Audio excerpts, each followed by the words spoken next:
Welcome everybody.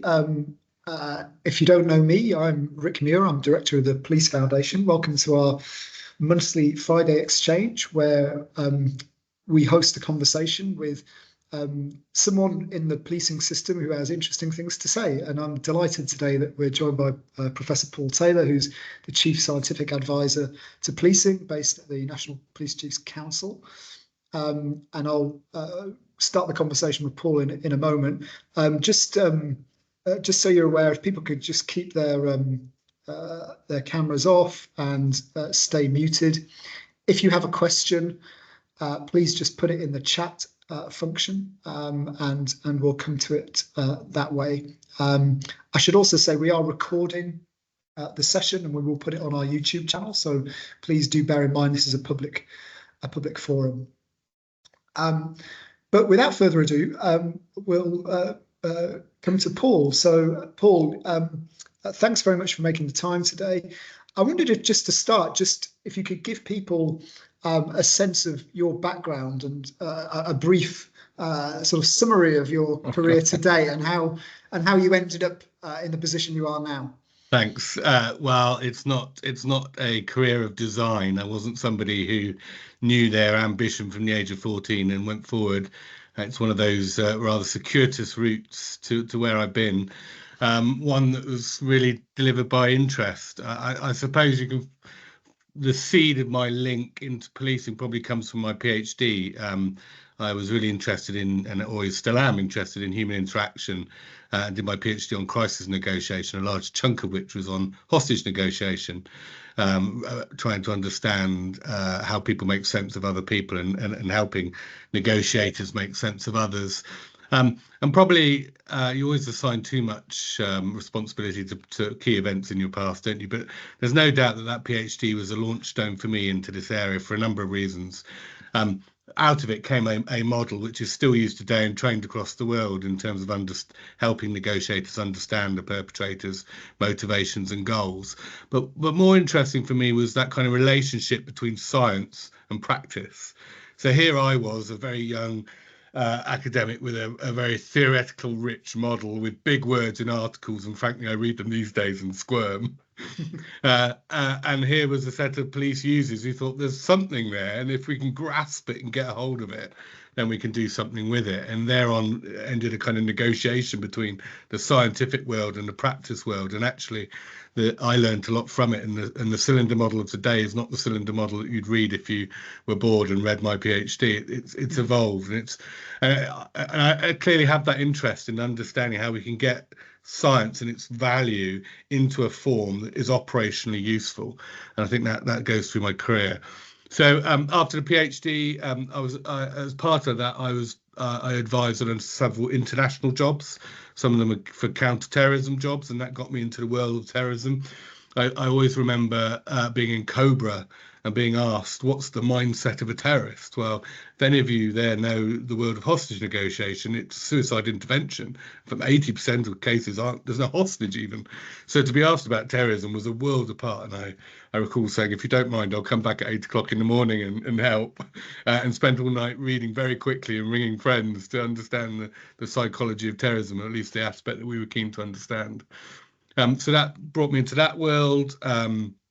International security work, and I went back into Lancaster University ultimately and set up the institute that we have there, and then latterly the National Institute for Behavioural Science and Security Threats, known as CREST, where, working with over 150 people from around the world, to a whole range of implementation of behaviour into practice.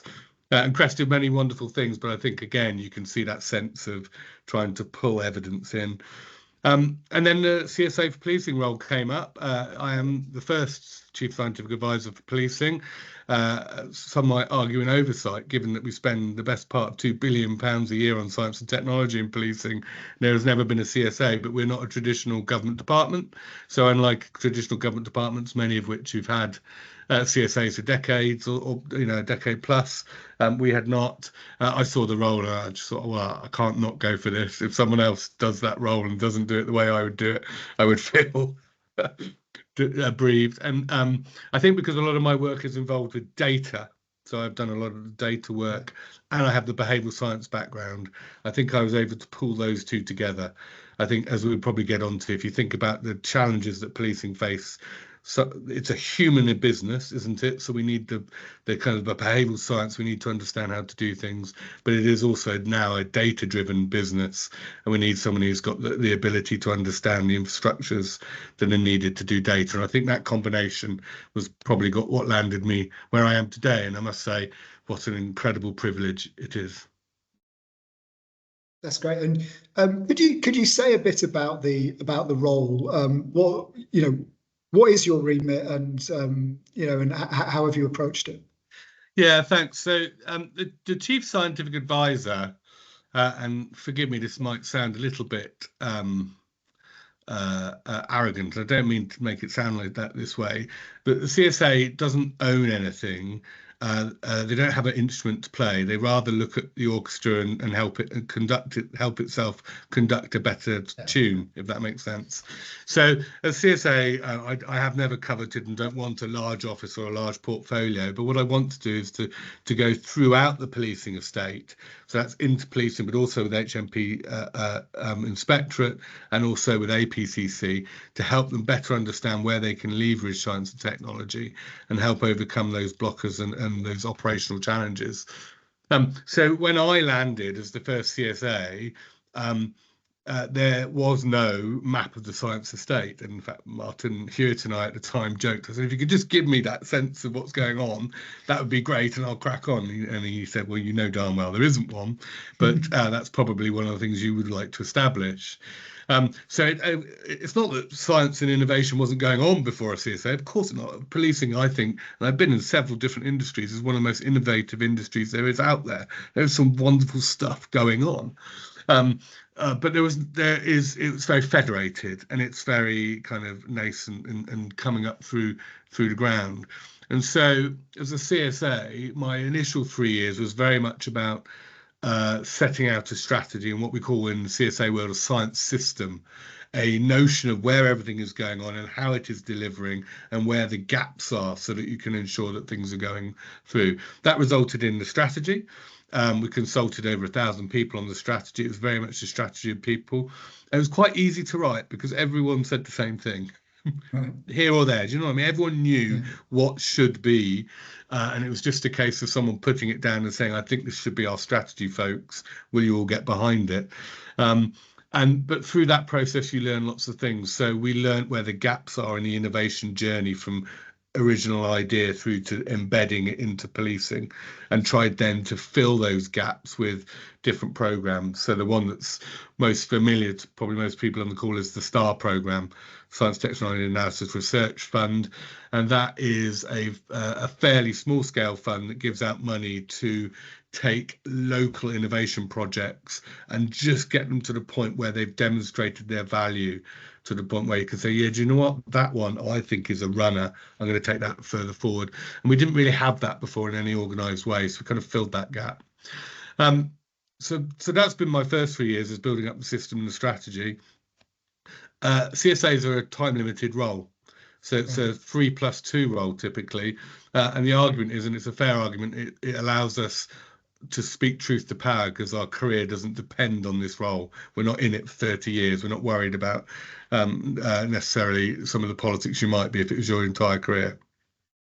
My +2 feels very different because it's now embedded. The science system is here. We have a governance system all the way from a National Science and Innovation Coordination Committee, one of the big committees of policing, through to national boards, regional boards and local boards.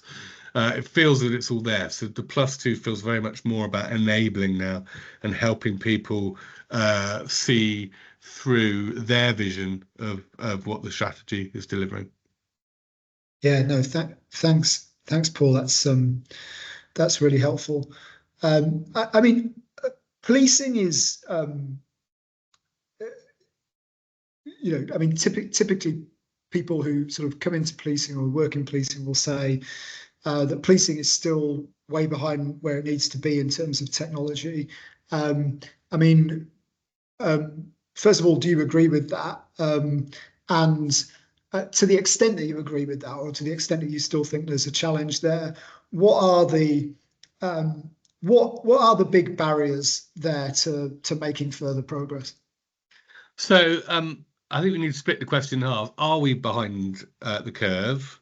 Yeah, I think you could say in some areas, absolutely, there's some credible opportunity out there. It kind of implies that it's policing's fault that it's behind the curve. And I think there I might draw a line. And any large and complex organisation it finds it hard to keep up with the cutting edge. And I don't think policing is particularly behind the curve of that, if that makes sense. yeah, I really like Alex Summerham, my counterpart in national security, says this very well. He says technology advancement is exponential. So over time, the advancement of technology goes exponentially. At best, technology integration into large and complex organizations will be linear. right, And right. my job as CSA is to keep the gap between the exponential and the linear curve as small as possible. I think that's a really fair account of what's going on. I mean, not least of which, a startup in Silicon Valley is, could get as much as $500 million as its initial investment. So that's four startups worth is the entire budget that we're talking about here in policing. And what the startups are delivering is probably, forgive me if anyone's here from startup land, is probably much more focused and much more orientated than we have. So there's clear opportunity. What are the barriers? Well, there is a concern, of course, around failure. It's difficult to build a culture of failure when you are heavily scrutinised. Um, but we're also in a position where we spend, as the independent review of police productivity pointed out, the majority of our funding on here and now systems. Yeah, We're spending on BAU and getting them running. And that, of course, does not endure you for the future. And of course, the longer that we do that, the longer we're obtaining that legacy debt. And that's a huge challenge. And then you have the issue of complexity, in that there are so many issues that are going on. There's so many areas of policing the 43 forces that in itself it breeds innovation, but not necessarily innovation pointing in a single direction, as you might get with that startup that's aiming for one particular thing. So I'm not sure I see them as barriers as much as the reality of working within a complex system. yeah, And I think going back to your earlier question, part of my role is um, helping policing decide which low-hanging fruit to pick. right. It's not a case of having to find a low-hanging fruit. There are clear wins out there in so many areas. We need to choose them, and they are driven, of course, by ministerial priorities. It makes Yeah, sense that we focus on those, but it also we do quite a robust prioritization process, again described in the strategy, which thinks about feasibility, desirability, what's really going to give us, or rather the public, the best bang for the buck. yeah.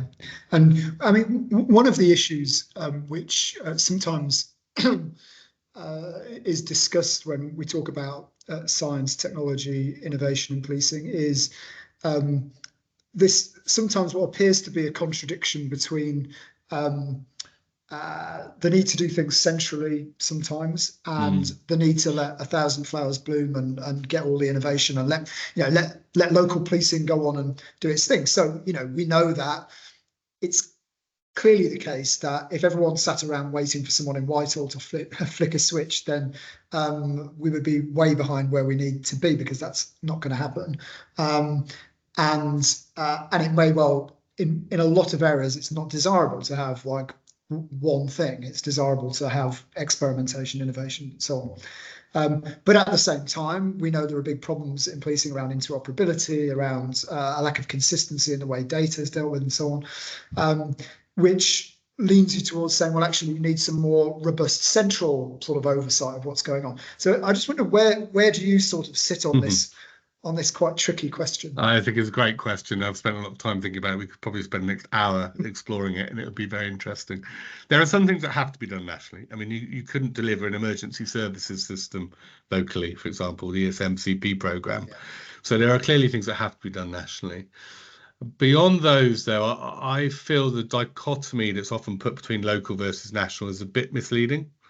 And I actually think the the most success I have seen in my tenure has been where local things become nationally much more organically. Let me give you some examples. One that people is rapid video response. So this is born out of Kent Constabulary, where they recognise that their traditional response to domestic violence calls into demand centre took around 34 hours for 30 something hours for an average face-to-face visit to a non-priority call, so a non-immediate threat to life call. Clearly, that's unsettling. You've got a victim there who's having to wait for at least a day in terms until they see a police representative.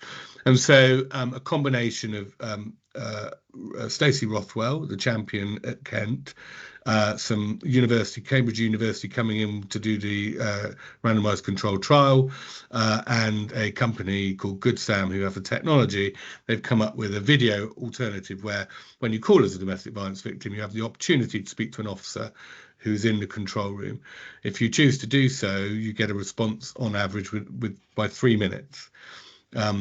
Rather than waiting the 30 something hours, which is clearly much better for the victim. And in fact, they report as so in the research. And interestingly, it improves investigative efficacy because the evidence is collected faster. And so it leads to many more prosecutions as well. So that's RVR, and RVR started in one force. We proved this because it had that embryonic champion who knew her field and really was passionate about making a better experience for DV victims. They've got that evidence. That's now grown to being a trial across 7 forces, which then grew to the point where it's now going to go national. And in fact, there are variations of that happening for non-DV as well. The reason I use that as an example is it's going to go national. So it's now a national program, but it wasn't a national program to begin with.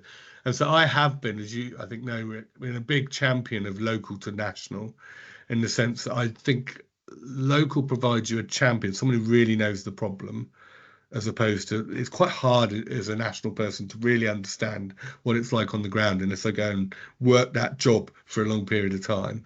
So really understands the problem, has the passion to do something about it, and can actually demonstrate and get the evidence that this thing's going to work, and then scaling it up. I'll give you another example if I may, and it's a slightly different one, which is robotic process automation. So RPA, for those who don't know, is the use of computers to do repetitive tasks, saving huge amounts of time, officers' time, but also doing other important things such as improving data quality. So in Lancashire, for example, where they focused on data quality, their data quality is almost fully compliant now in terms of it. And of course, that's consequential for the public because better data quality leads to better case files, better case files leads to better. So it's actually consequential. And we had a big discussion about RPA when we realised it was so valuable, how we should do it. So little forces were doing bits and bobs. And there was a discussion that we should create a national centre. Quite reasonable discussion that you should create a national centre for RPA. It could deliver for each force. And like you I was a bit, I'm not sure. I don't think the forces are going to wait for that national centre. This is such an obvious picking that I don't think they're going to wait.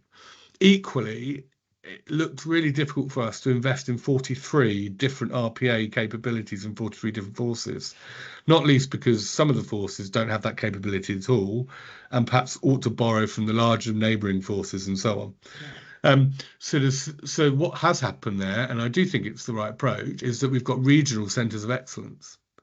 So our aim is to have 9 regional centres of excellence, which will deliver for their region, and their regions tend to be on the same systems, tend to have quite close working anyway. So they've got that kind of working relationship that allows the data sharing and so on.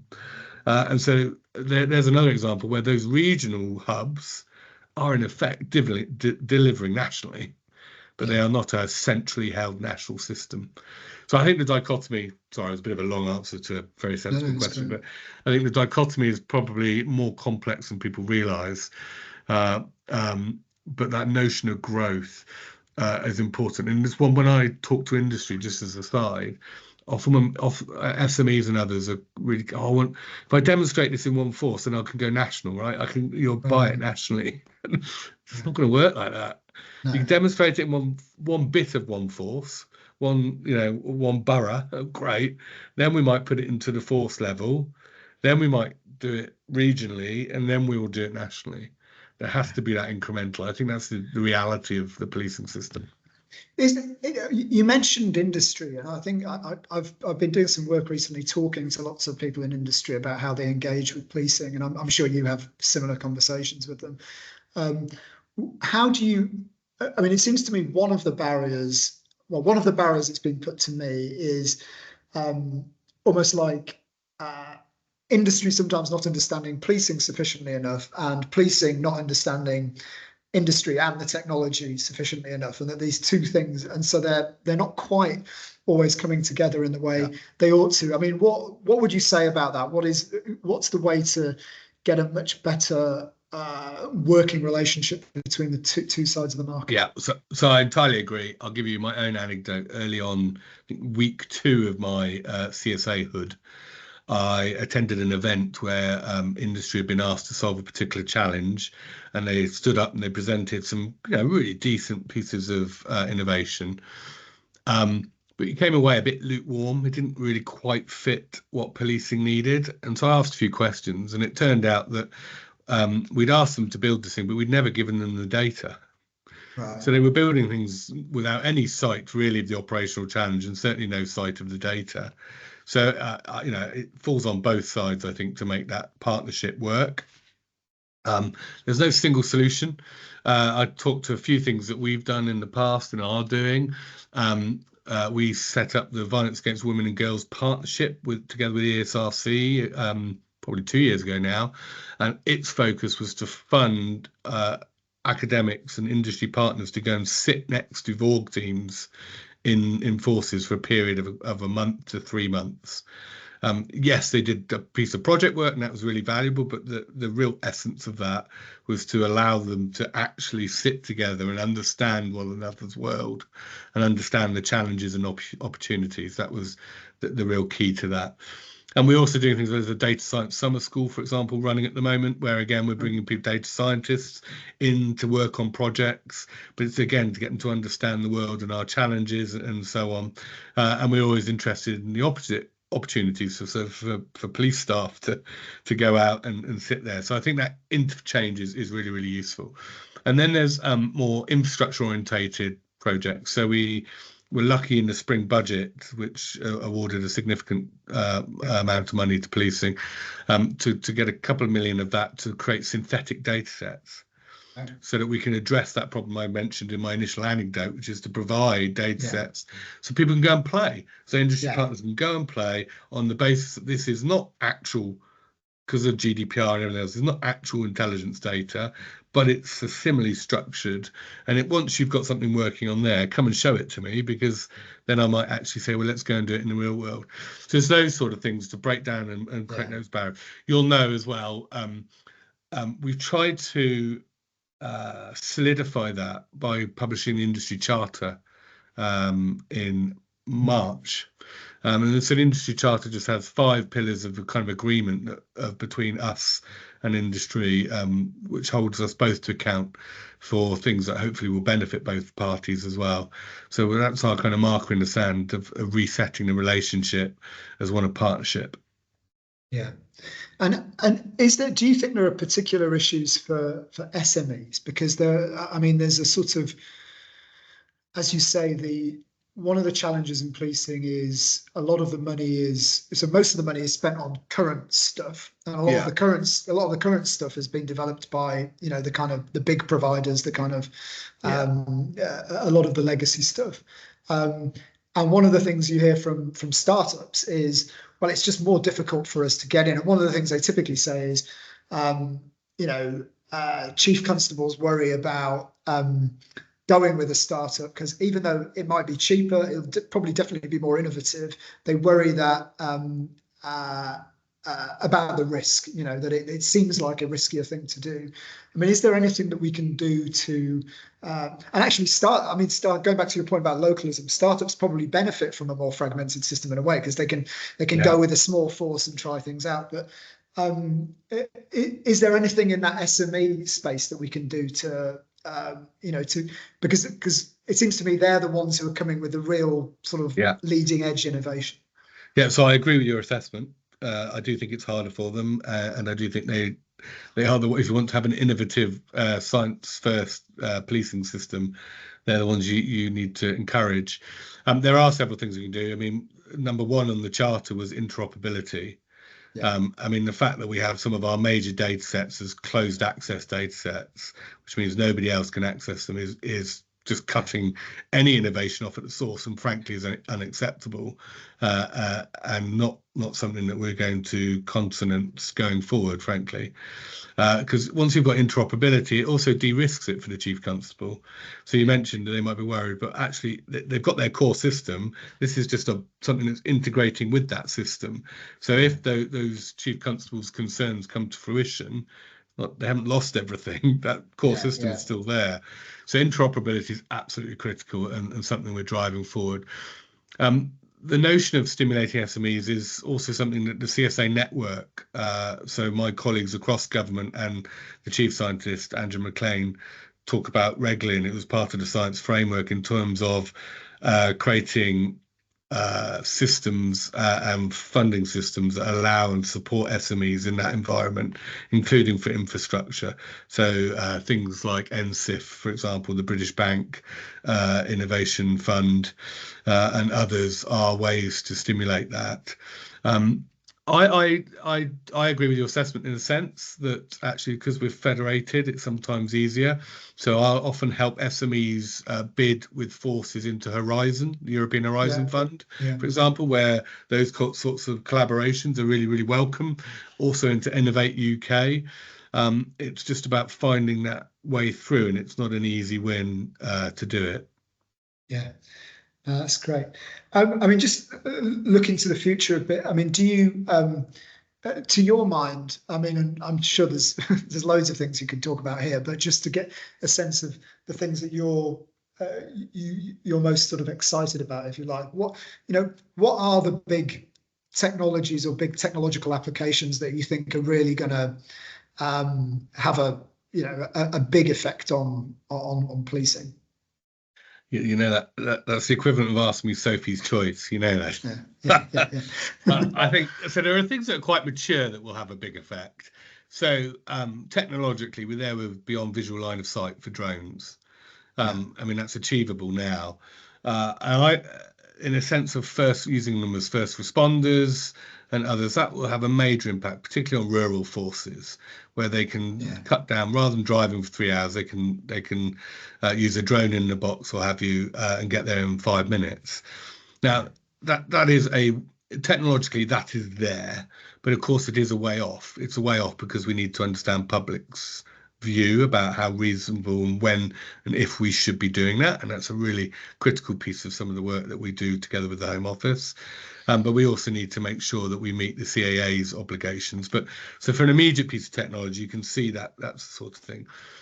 Then you've got more strategic things that are coming along. So the integration of sensors and data. So the ability, for example, of some machine learning to make sense of input from sensors to distinguish knives from pocket clutter, for example, is quite exciting. And there's a number of applications across all areas of policing where one can see that playing out. So those kind of integrations of technology and applications, if you like, of the AI wave are useful. But then we're also seeing new things in biology, so microbiomes and things like that, which may lead to a very different form of forensics to the traditional one that we're used to, in a way that I would struggle to articulate to you on this call because it's such nascent science. On the other side of the coin, we're investing heavily, and I'm quite worried about deep fakes. And deepfake technology. That's a development that is going increasingly at pace, and is only going to, in the world of fraud and cyber fraud and other similar areas, going to make things difficult. And equally, you're seeing it play out in the physical world through things like synthetic opioids as well. So Right. there are risks as well as opportunities, and it's balancing our optimism with our risk aversion, I think. Yeah, no, that's really helpful. Um, could we talk a little bit about AI? Because we were talking earlier, um, and you were saying that um, the real challenge here was less around. Sorry, I'm just trying to find the note that I made, but um, uh, yeah, yeah. I mean, what are the biggest? What's the big challenge around AI? Do you think? I I think mean, yes. lots of people talk about the ethical challenges, the sort of legal challenges, and so on. But what's your sense of So your I sense think of our that? conversation was so I was being slightly flippant earlier when in our conversation when I was saying that the biggest impact of AI on policing has nothing to do with AI, Right. and it's everything to do with data quality. And Yes, in a that's it. sense, yeah, in a sense, and I do believe that, in a sense, what the AI revolution or whatever we're calling it is, its impact has been to really help policing recognize how important it is to have good data quality because they realize that if you put rubbish out, it's become very, very clear now, not just for AI, but for analytics more generally. And for that reason, then the biggest challenge, and indeed it's being addressed quite considerably now, is to get a grip, a national grip and a local grip on data quality and data management. Yeah. If we can get our handle on that, then that is critical. That incidentally solves some of the other big challenges. So you mentioned the ethical one and the moral one. Some of those ethical concerns are around poor data, because Yeah. it's poor data that are training bias and discriminatory algorithms. It doesn't fully solve it, and there are important discussions to have, and those are discussions that we always should have. But the data helps, and the other aspect of data, of course, is sometimes the conversations we have about the ethics of it are challenged by two things. Firstly, the public awareness, but also the lack of evidence that we can give the public to make them give us an informed decision about whether what we're doing is proportionate or not. So it's that kind of double whammy of data. We need good data into these models, and we need good data about how well they're performing, so that we can assess them. And we are beginning to see that. I mean, publicly, you've seen things like the National Physical Laboratories assessment of the face recognition algorithms, Yeah. for example, and there's a similar independent assessments on other areas. So we're beginning to amass that. Of course, some of that evidence is very scientific, and we need to make sure that we can translate that into a format which gives the public a clear decision or clear knowledge of what is going on and what it means to them to support or indeed say no, not for me. Yeah, because I mean, there is a challenge. One of the challenges around this is obviously the complexity of the technology and the science and so on. And it's always a challenge in science, isn't it, to be able to communicate it to the public, and and um, and not just the public as well, because it's also about the officers and staff who are using these things. So Yeah, one of the classic objections or sort of concerns around decision-making aids or sort of analytical aids in which can guide decisions in operational terms that they is well, if the officer can't doesn't understand how the algorithm reached the outcome that it did, then they can't stand up in court and say, well, the reason we did this was because this machine told me to do it.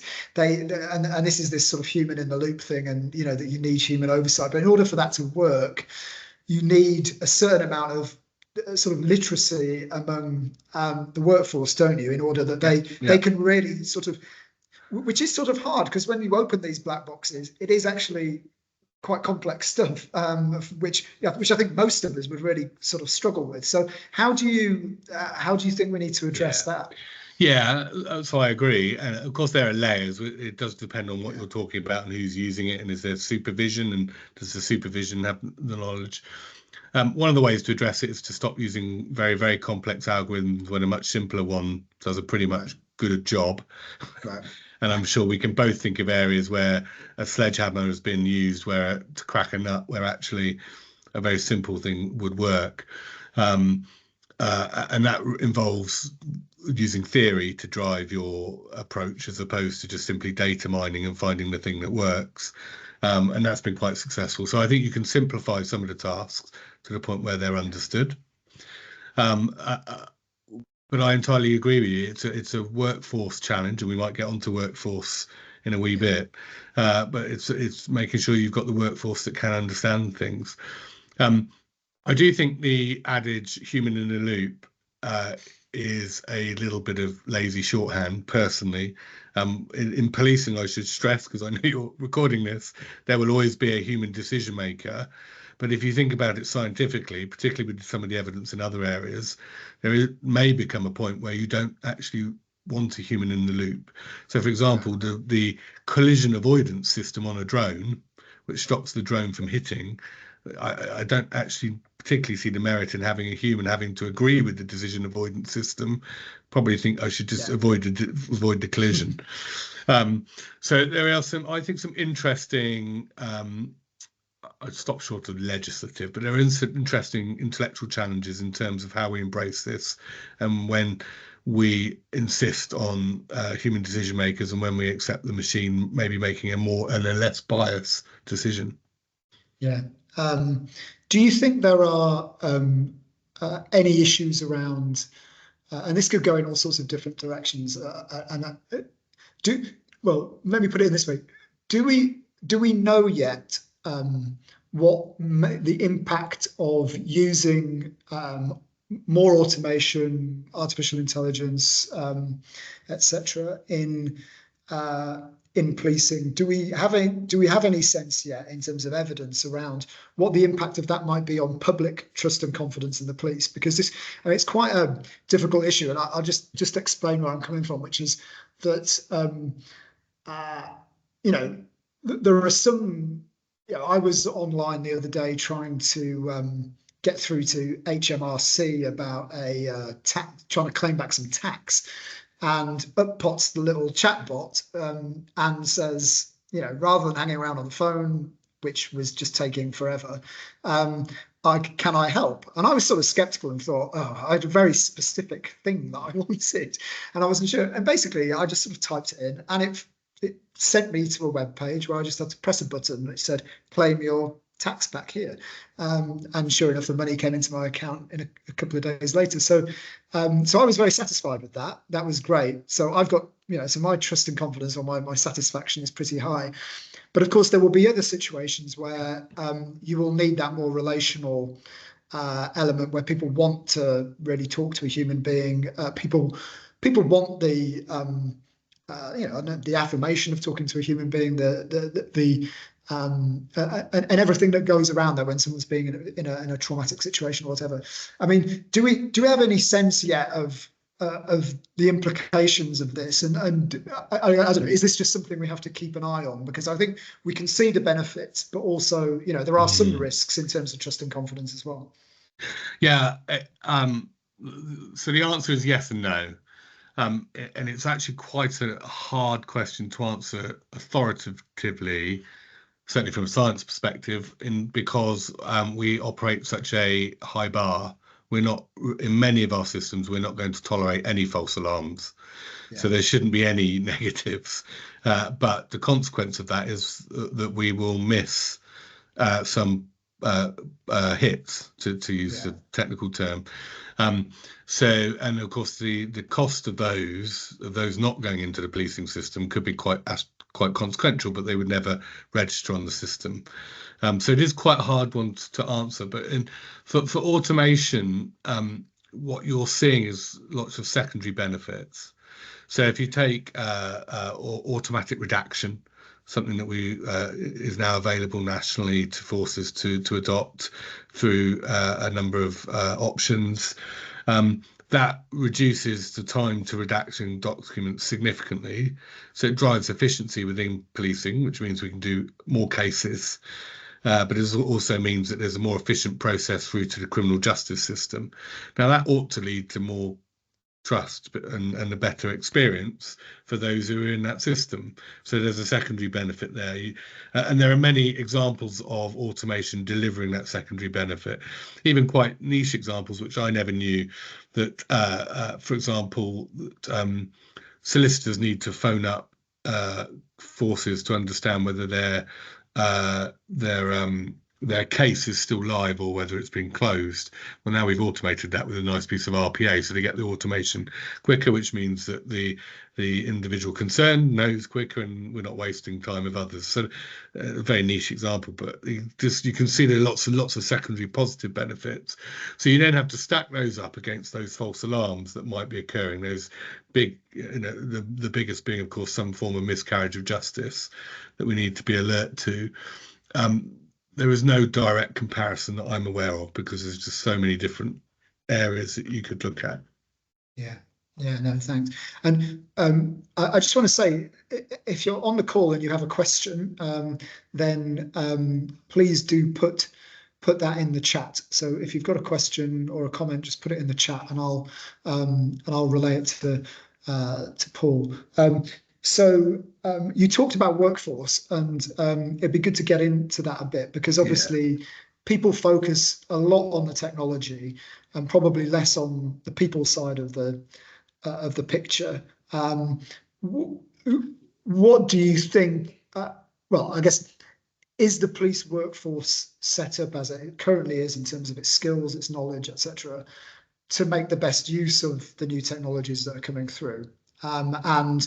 And if not, what are the kind of things we might do about that?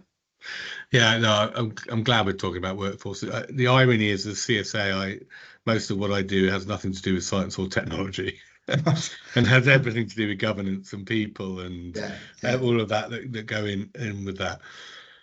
I think it's a difficult question to answer. Are we there? I think it's that old adage: if I was going to go to that, I wouldn't start the journey from here, kind of thing. Right. My personal view is that I think everybody recognises we need to change the workforce to bring in more specialists in areas, everything from data science through to technology through to engineering specialists, as things evolve. The workforce needs to evolve, but also, of course, its operational procedures need to evolve. Our ways of working need to evolve with it. Yeah. My anxiety is that the pace of change that we have at the moment, which is a point a few people here, point a few people there, is not really going to bring about the workforce that you need for tomorrow. So if you think about cyber investigations and fraud investigations, it's a very specific skill set. And to really begin to address that, you need to bring in a real chunk of people who with that skill set. Now, the reality is the labour market probably doesn't have them out there. Right. So there is an important strategic decision here. To what extent are you going to shift the workforce and bring in new people, or do you say we're going to have to train these internally? Yeah. Are we going to reskill our existing staff? And obviously the answer I would argue for is probably a bit of both. We've got some good examples of that, where we bring people in externally for a couple of years who work side by side with our teams to set a particular thing up, and then we say thanks very much, they go, and then we've got our internal team with the intellectual capacity. There also has to be that throughput. So together with other CSAs, we have conversations with Universities UK and other about what is the demand going to be. There's 140,000 workforce in policing. That's not an insignificant amount of people who need advanced training. How are we going to deal with that? Yeah. Yeah, no, I mean, it's an absolutely huge challenge, isn't it? And so we've now got some questions flowing in, which is great. So let's, okay, so from Matt Bland, we have the point about data quality is so fundamental to the service being able to meet the challenges and take the opportunities of AI and other tech. But one suspects that saying the quality isn't there at the moment would be being polite. Yeah, I mean, I've heard some quite colourful language around people's assessment of the quality of police data. Um, at what point is there a case for statutory data quality standards being put in place in a similar way to Home Office counting rules? So having a data model, I'm going to put it into scientific terms, is always an advantage, and there are, I think, steps to think about what that might look like. However, I think it's misplaced to start blaming people for the data quality. I think it's a much more fruitful exercise to say, why is the data quality the way it is? What is it about our processes and procedures that leads to that? So there's the anecdote that not so long ago, about 30% of all crime was logged as being in police stations because of the way Right. the system was designed. It wasn't that all that Yeah. crime was happening there, but it was Yeah. just that it was either being left blank as a field and then auto-populating, or people were just not quite sure. Of course, there's a technological solution to that. We have GPS. We Yeah. can give officers a very simple way to record just by pressing a button the location of when they've made the arrest, and that allows us to record the crime. So I do think there's a case for a strong data model, but I think you have to support that with a rich understanding of why it is that the data is not of the quality you want and what it is you can do to do that. And that is not about blaming people and saying you must do it like that, because these are people filling in things at 3 a.m. Yeah. Doing a pretty hard job anyway. You don't need to berate them for the lack of their data quality. Yeah. Yeah, no, really good point. And Anthony Evans asks, what does Professor Taylor consider to be the three? I mean, you don't have to do three if you don't have the time, but what do you consider to be let's just put it like this, what to be the current biggest evidence and knowledge gaps in police science and technology? Anthony, thank you. That's a difficult question to put a number on. I will give you one, which is a bit of a cheat, but you'll forgive me.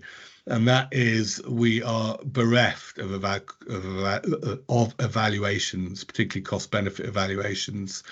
Um, Stuart Kirby did a recent lovely piece of work which illustrated, I think, I'll get my numbers wrong here, but I'll get them in the right ballpark.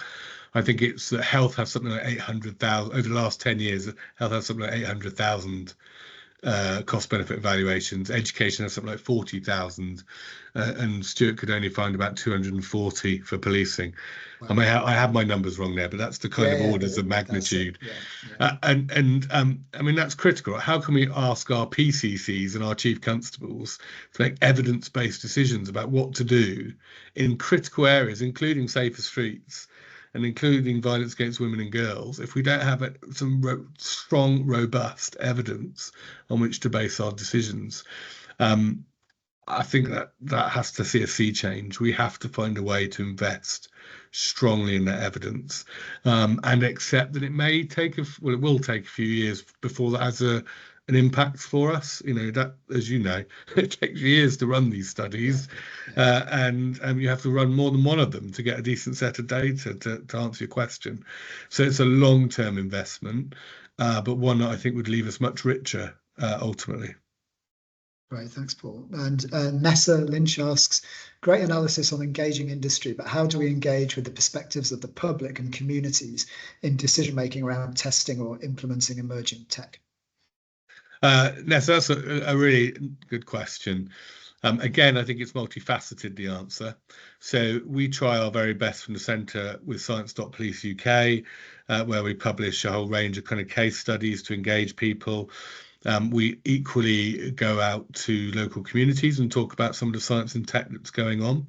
But I think it's not a mission for CSA. I think is a mission for all forces and for PCCs. And in fact, I think PCCs have a particularly important role to play here, in that they are, of course, the voice of the community and can engage very closely.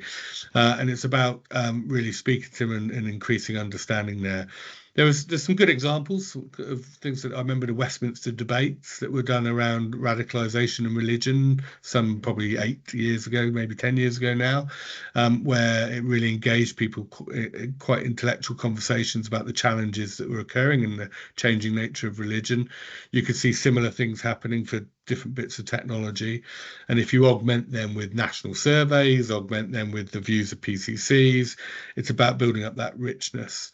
Um, but ultimately, of course, it's any effort we can make to get science and technology into the narrative of mainstream media will of course be the thing that will really educate. So if we can get it into a BBC production, or if we can, get it onto some Radio 4 discussion, it's all that, I'm afraid. There's no simple quick win, but Ness, it's really important. You're absolutely right to for that to happen, because we need a public that's informed, so that then they can make their judgment about what is appropriate policing and what is not in the science and technology space. Yeah. Rebecca Storer asks, how do you think scrutiny practices, internal and external, need to evolve to keep up with developing technologies and the new ways of working they engender? How they need to, that's interesting. Okay, so they are they are robust. So we have national, regional, and fourth level structures. And over the last 5 years, you've seen the development of more and more data specific ethics boards, for example. So the evolution that you're seeing there is that people have realized that the ethics boards that each force have perhaps don't have the level of specialism to to scrutinize analytical projects, and so therefore you've got some specialist boards. They are also evolving in that they are increasingly involving and led by, in fact, external folk with specialist knowledge. So I think you're already seeing that evolution, and my instinct is that you see more and more of that. So you'll see external people, specialist boards occurring. So as the kind of new biology of engineering biology develops, it's likely you might need a specialist board to give ethical scrutiny to that. So you'll see specialist boards appear, and you'll see us draw on external experts to a greater degree to deliver that scrutiny. And obviously that does not in any way belittle or betray the other scrutiny of HMIC FRS, the inspectorate, the PCCs, our ministers, the public, and indeed chief constables who will act as peer scrutinisers of one another's work. So I think those are all evolving. The other area I think I would flag in terms of evolution is we're seeing more and more frameworks developed for scrutiny. So, for example, there are ways to automate an assessment of the legitimacy of an AI algorithm, and those are developing. Right. And I can see us embracing some of those as a way to allow people to independently see the verification on a number of areas. Right. So we're using AI on the AIs, which is it's good. No, this is good. I'm not sure. Yeah, AI is, well, it's a statistical way of It's a demonstrating. statistical. Maybe Okay, I fine, should fine, get my AI correct, shouldn't I? fine. Nick Dale, hi Nick. Nick asked the question. He says, and this is something that I've certainly heard from industry as well, which is one frustration is industry investing in evidence-based pilots that yield results, but are then taken away to be delivered with nothing happening. How do we collectively protect intellectual property and industrialize effectively to encourage more innovation? Very good question. So that's often described as the valley of death, isn't it? We get to that point, and Ben Snuggs, who is the chair of the National Science and Innovation Board, has been particularly exercised about making sure that we invest in that area for precisely the reason that Nick just describes. There is no easy fix. You can try and learn lessons from health and defence, where they've been battling this challenge for many, many years. It requires, I think, at the most fundamental level, buy-in from all of the stakeholders at the very, very earliest stage. So the big flaw that happens is that it's done locally, with the exclusion of everyone else. So you don't think about skills, you don't think about governance, you don't think about DPIAs or anything else. It gets to that point where it works, but then there's so many hurdles to get over to get any further. It becomes a bit unsurmountable. Whereas if you have the right people in the room and say, if this works, then what are our next steps? And you get that earlier buy-in, then there are a few examples I can think of where we've seen a little bit more success. It does in reality require resource, and that's where we need to lean on Bays and others to give that resource, or DSIP, excuse me, now, and others to give that resource. But that Valley of Death challenge is one that is clearly here with us. I've got a question from Pierre. Pierre Conde asks, Paul, in your view, which science and tech procurement programs areas might be ripe for savings to free up additional resource for, say, more innovative tech or neighbourhood policing? What areas? Well, yeah. We spend an awful lot of money on our major law enforcement programs. Yeah. So I would be remiss of me to answer that with anything else but that, because everything else is probably icing on the cake. The large spend is in those programs, so I would have to go and look at those programs. Even we haven't really spoken about opportunity cost here. It's not something that you see a lot of, really. We're spending X amount over here, but what would that deliver over there? If I took that, if I took 5% or 10% off the MLEs, I would be, having something in the region of 60 to 100 million pounds, which would make an incredible difference to, let's say, Safe Streets initiatives looking to support juveniles getting out of drugs addiction, or prevention initiatives around safe areas where there's high amounts of burglary. So I think I can't really answer that question other than talking about that. Yeah. Well, otherwise, the efficiency is largely coming. Automation is driving huge efficiencies. Orders of magnitude FTEs getting back in terms of cost avoidance and people saving time. The actual challenge is to demonstrate where that is being reinvested currently. Yeah, fantastic. Well, look, I'm really sorry. I'm sorry to those who've asked questions, but we haven't managed to get to them. My apologies, but we are almost out of time. So I just wanted to say thank you very much to Paul Taylor for spending an hour with us this afternoon, and for having what I think was a really, really rich conversation about science and technology and policing and his role. So thank you very much, Paul. It was really appreciated. And just to flag up to you all what's coming up, we have our next Friday exchange is actually going to be on a Thursday, and it's going to be Thursday, the 29th of August, with Neil Basu, former Assistant Commissioner at the Met. And we're going to be having a full conversation with Neil about his career in policing and his thoughts on where policing is currently at. So that'll be on same time, 1 o'clock, but it'll be on a Thursday, 29th of August. So do log in for that. And in the meantime, thanks very much again to Paul. Thank you. And thank you to my colleague Nicole for pulling all this together. Thank you all for joining us, and have a great weekend. Goodbye. Thank you. Thanks, Rick.